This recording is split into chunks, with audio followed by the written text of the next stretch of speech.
The Demon Slayer, Kimetsu no Yaiba series built much of its suspense around the 12 Kizuki, the elite demons who served directly under Muzan Kibutsuji. Before the dramatic events of the Infinity Castle arc, each of these villains had their own journeys, hiding places, and battles that shaped the path toward the final confrontation.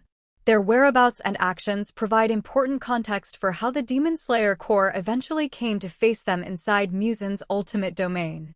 The 12 Kizuki were divided into upper and lower moons, with the upper ranks holding their positions for centuries while the lower ranks faced constant replacement. The upper moons rarely revealed themselves, making their movements mysterious and difficult for the Corps to track. Their ability to conceal themselves among humans or isolate themselves in hidden locations gave them the advantage of secrecy, allowing them to strike only when Muzan commanded. Before the Infinity Castle battle, the lower moons were already in decline. Muzan himself eliminated most of them during a meeting, accusing them of weakness and failure. This act left only lower rank one, Enmu, who was ordered to kill Tanjiro Kamado and the Hashira. Enmu's whereabouts were tied to the Mugen train incident, where he set a deadly trap for passengers by manipulating their dreams. His failure ended in his destruction, effectively wiping out the lower moons as a force. The upper moons, in contrast, remained formidable and elusive until the narrative pushed closer to the climax. Upper Rank 6 was split between the siblings Jutaro and Daki, who operated in the Yoshiwara Entertainment District. Their presence there was well hidden for years, feeding on humans while evading detection. It was only through the mission involving Tengen Yuzui and the Kamado siblings that their location was revealed, leading to their eventual defeat. Elsewhere, Upper Rank 5, Yako, concealed himself in remote areas where he could indulge his obsession with grotesque artwork. He re-emerged when he targeted the Swordsmith village, hoping to destroy the Corps' vital source of weaponry. Alongside him was Upper Rank 4, Hantengu, who infiltrated the same village using his deceptive abilities. Their whereabouts before this arc were deliberately obscured, but their reappearance at the village brought them into direct conflict with Mist Hashira Muchiro Takedo and Love Hashira Mitsuri Kenroji.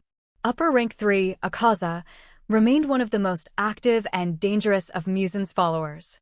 He roamed widely, seeking out strong opponents to challenge. His whereabouts before Infinity Castle included the climactic battle against Kyojuro Rengoku on the Mugen train, where he claimed the life of the Flame Hashira.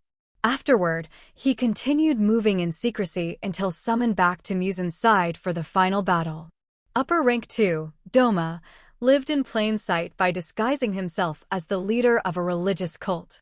His whereabouts were tied to the Eternal Paradise faith, where he lured followers and consumed them without suspicion. By maintaining this facade, he was able to operate openly while remaining untouchable to the Demon Slayer Corps. His true identity only became clear during the confrontations that followed. Upper Rank 1, Kokushibo, stayed hidden from most of the world, residing in isolated locations until Muzan called for him. As the strongest of the Kizuki, his movements were rarely revealed, though his reputation as a fearsome warrior was well known within demon ranks. His return at the Infinity Castle marked the culmination of centuries of loyalty and secrecy. Together, the 12 Kizuki's whereabouts before the Infinity Castle reflected their roles within Muzan's hierarchy.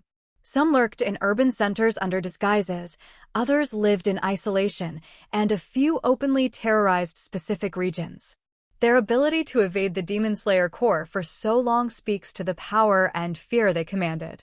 By the time all surviving upper ranks were gathered within the Infinity Castle, their hidden histories had already left scars on the human world. The Infinity Castle arc pulled back the curtain on these villains, bringing them all into one place for their final battles. Their scattered pasts, once concealed in shadows, ultimately converged into a single decisive confrontation that tested the strength of the Demon Slayer Corps and determined the fate of Muzan's reign.